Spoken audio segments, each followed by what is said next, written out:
Motion ಮಾಡಿದ್ರೆ ಕೂಡ ಆಗೋದಕ್ಕೆ ಏನು ಕಾರಣ ಆಗುತ್ತೆ ಮ್ಯಾಮ್? ಇದಕ್ಕೆಲ್ಲ ಕಾರಣ ನಮ್ಮ ಮೋಷನ್ ಹ್ಯಾಬಿಟ್ಸ್ ಆ್ಯಂಡ್ ಮೋಷನ್ ಯಾವ ಥರ ಬರುತ್ತೆ ಅನ್ನೋದರಿಂದ. ಹೇಗಾಗತ್ತೆ ಅಂತಂದರೆ ಏನಲ್ ಕೆನಲ್ ಅಂದರೆ ಅದು last part of the digestive system. ಅಂದರೆ ನಾವು ಮೋಷನ್ ಮಾಡೋ ಜಾಗದಲ್ಲಿ ಲಾಸ್ಟ್ ಪಾರ್ಟ್ ಇಸ್ ಏನಲ್ ಕೆನಲ್. ಆ ಏನಲ್ ಕೆನಲಲ್ಲಿ ಏನಲ್ ಗ್ಲ್ಯಾಂಡ್ಸ್ ಅಂತ ಇರುತ್ತೆ. ಒಂದು ವೇಳೆ ಮೋಷನ್ ಮಾಡಬೇಕಾದ್ರೆ ಆ ಏನಲ್ ಗ್ಲ್ಯಾಂಡ್ಸಲ್ಲಿ ಮೋಷನ್ ಸ್ಟಕ್ ಆಯಿತು ಅಂದರೆ ಅಲ್ಲಿ ಇನ್ಫೆಕ್ಷನ್ ಸ್ಟಾರ್ಟ್ ಆಗುತ್ತೆ. ಇನ್ಫೆಕ್ಷನ್ ಸ್ಟಾರ್ಟ್ ಆಗಿ ಅಲ್ಲಿ ಪಸ್ ಫಾರ್ಮೇಷನ್ ಹಾಕ್ಕೊಂಡು ಒಂದು ದಾರಿ ಥರ ಮಾಡಿಕೊಂಡು ಹೊರಗಡೆ ಬಂದು ಬಿಡುತ್ತೆ.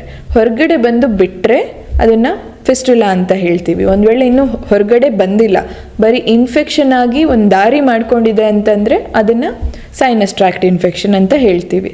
ಅಲ್ಲಿ ಸೈನಸ್ ಟ್ರ್ಯಾಕ್ಟ್ ಒಂದು ದಾರಿ ಮಾಡಿಕೊಂಡು ಪಸ್ ತುಂಬಿದೆ ಅಂತಂದರೆ ಸೈನಸ್ ವಿತ್ ಆಬ್ಸೆಸ್ ಅಂತ ಹೇಳ್ತೀವಿ.